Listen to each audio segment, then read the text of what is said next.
donc ma jot un conseiller en communication de la présidence ma ne ko mais tiens ça va et cetera ma ne ko mais maa ngi mu defee ne maa ngi Guinée mu ne ma mais on va se voir demain à Conakry ma ne ko non je suis pas à Conakry maa ngi Léopold Sédar Senghor mu ne ma non ah bon ma ne ko waaw mu ne ma mais demain ñun dañu ñëw ak président Ablaye Wade on vient pour essayer de régler la crise pour le deuxième tour donc on va rencontrer Alpha Cellou tout ça ma ne ko non mais Alpha ne foofu Alpha ngi nii ñu day dem Paris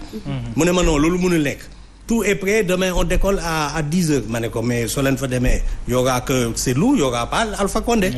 et mu ne ma loolu ma ne ko mais si ma ne ko mais comment se fait-il pour dire comment les institutions parfois fonctionnent à l'époque c'était Ousmane Ngom qui était quand même le ministre de l'Intérieur on était au salon d'honneur et il ne savait même pas l'État sénégalais ne savait même pas que le candidat au deuxième tour finaliste au deuxième tour était au Sénégal alors qu'il avait été admis là-bas et le voyage a été annulé séance tenante leer na président Macky Sall am na taxawaay bu mu war a taxaw ndax ni nga ko waxee dafa war a nekk président de l'unité africaine mais man li ma bëgg a wax mooy ma dellu si waat ci question bi mooy protocole de Conakry boobu est-ce que mën nañ xaar mu am njeexital conséquences politiques parce que xam nañ ni Alpha Condé nekkatu fa est-ce que mën na am benn changement situation mais man est-ce que protocole bi il existe réellement c'est ça parce que mais Condé weddiwu ko parce que dafa ne il y a eu bel et bien deal mais du moom moo koy wax nañ dem laajte ji ñi nga xamante ne ni ñoom ñoo tënk waaw mais est-ce que Condé bi mu koy wax il était dans un état d'un chef d'état lucide qu'il n'était pas lucide may ko xam mu eggale après dina ñëw ci yow c'est-à-dire inchallah tuuti rek li may wax mooy teneur bi li ñu tënk ci biir protocole bi ba léegi kenn génnewu ko parce que Condé même su waxee loolu waxul détail ne lii mooy protocole beex lële donc ça reste secret parce que un protocole il reste on l'a vu le protocole de Rebeuss ba léegi tous ces protocoles là qui sont faits sur le dos du peuple wala de je sais qui kenn du ñëw ba bés génnee ko amul koo xam ne dina bind mémoire am par exemple Abdoulaye Wade war na mën a bind mémoire am ne protocole de Rebeuss bi lii la et cetera wala Idrissa Seck wala Condé mais ba léegi ce protocole là on ne sait pas da nga jàpp ay waxu kese la man pour man tant que wonuñu ma ko ba ma lire ko pour man daal doy na waar mais c'est vrai que am na am na loo ci xam il existait le contenu kenn xam ko c'est désuet Alpha Condé bi mu koy jël c'était président Guinée nekkatu ko mais un contrat c'est la loi des partis très bien moo tax may laaj il va dire est-ce que dina am conséquence politique dootul am conséquence politique parce qu'il n'est plus président de la Guinée parce que moom ba mu doon def protocole boobu j'étais là je suis un acteur politique aussi oui c'était dans un contexte boobu amatul contenu bi bés danañ ko xami mais aucune des parties amatul ki nga xam ne il était le garant le garant c'était qui Alpha Condé président de la Guinée am de moo woote li ma bëggoon kon est-ce que mënul andi kon peut-être ay yàqu-yàqu ci retrouvaille bi nga xamante ne ni boobu léegi ñu ngi koy wax lu soxla jëm ci wàllu famille libérale bi non dinaa la wax lenn na dana am loolu de ça dépend pas de Alpha Condé mais ñu koy gis suñu bët di ñan ñoo des ci gannaaw Macky Sall léegi ñan ñoo rejoindrewul Macky Sall ci famille libérale on était là ñan ñoo rejoindrewul Macky Sall PDS la ñuy wax ñu ngi waxtaan c'est-à-dire Ablaye Wade li mu waxoon le parti libéral sénégalais est là pour 50 ans c'est pas le parti PDS en tant qu'institution Ablaye Wade c'était un méta leader fa créer ay leaders yu bari Idrissa Seck Macky Sall oui ñooñu ñëpp à un moment donné ils peuvent se retrouver régénérer cette vision libérale de leur mentor ça c'est alors la politique est comme ça Diallo lu jëm ci waaw dafa am lu bëgg a yokk am na li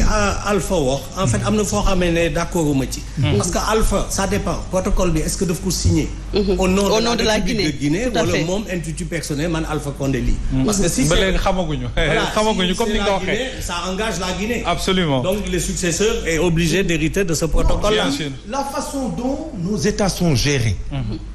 parce que l'État Ablaye Wade li mu la bëgg a wax mooy état continue non je te dis dafa engagé la Guinée Ablaye Wade fii voilà état problème mu Dadis li muy wax ni en 2010 j'étais proche d'Ibrahima Fall haut représentant des Nations Unies j'étais à Conakry xam naa si lu bari mais dama la wax am na yenn yoo xam ne compte tenu de nos états les présidents ñoom en tant que chef d'état ñooy incarné loolu buñ fa jugee dara desatu fa. alors Diallo bëggoon naa ñu ñëw ci li bi mbir mi amee ñu ci bëri également beaucoup de personnes se sont posé la question de savoir aujourd'hui bokk na ci li ko sabab mooy un mandat de trop mooy aujourd'hui nos chefs d'état bu ñu toogee ne 2 mandats la ñuy def alors bu ñu demee ba ci biir bëgg a changer la constitution ci ndoddu askan wi duñu ko nangu problème am ñu ne c'est un mandat de trop bi nga xamante ne nii moom la daal di changer constitution bi def ko bokk na ci li ko jural lii alors loolu est-ce que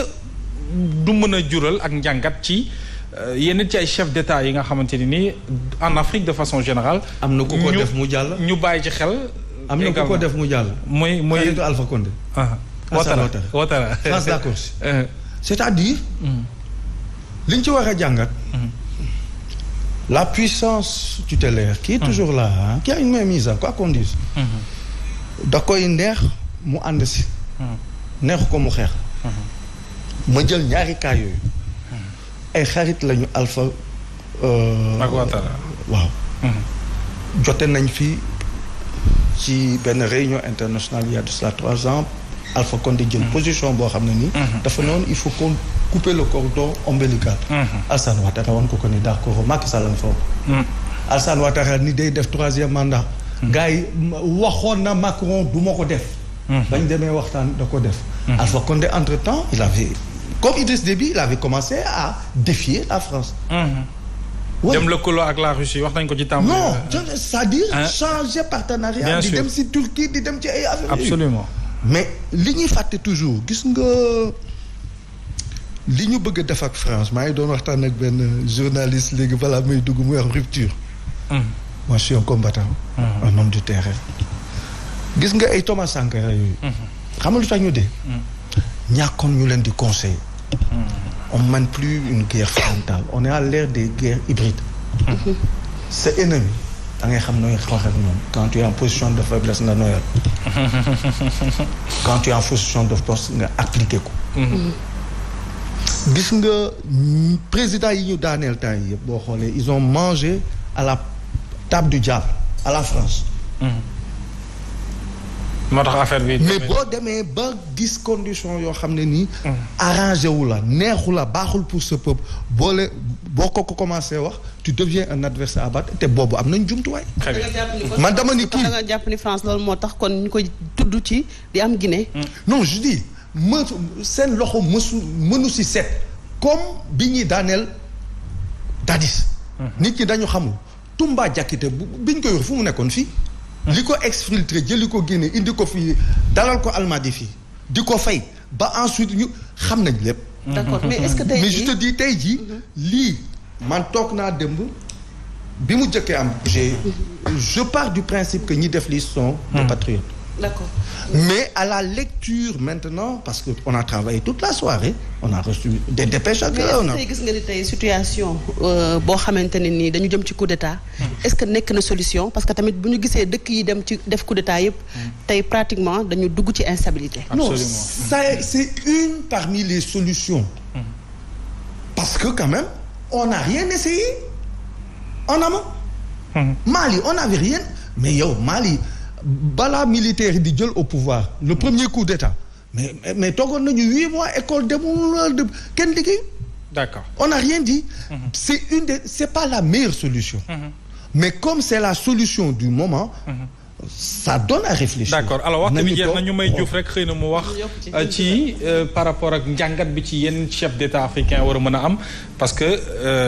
en l'espace de quelque temps gis nañ ne coup d'état yi bëri na surtout en Afrique de l'Ouest lan moo ci war a mën a doon jàngatuk yeneen chef d'état yi nga xamante ni sunu borom ba jon yàlla tey mi ngi leen di defal jàmm. man je pense que fondamentalement dañu war a respecter constitution bi. parce que constitution mooy gouverner dafa mel ni ci religion yi téere bi nga xamee ne am na koo xam daf ko bind bàyyi la ko fi soit da nga koy topp wala nga ne man lii nga dem defi leneen bu dugg ci loolu mais soon ko changé mandat de trop bi 3e mandat bi li lay indi mais pour dellu si waat rapidement ci Diallo sànq li mu wax man am na foo xamee ne du ma ci d'accord c'est-à-dire mooy suñuy individualité xeex les jeunes et les vieux mais xam nga kër bu nekk am fa mag dafa am solo sooy jël avion soo ñëwee nga fekk koo xamee ne xale la 18 ans vraiment mu am 4 baguettes fii di nga tiit parce que soo gisee ko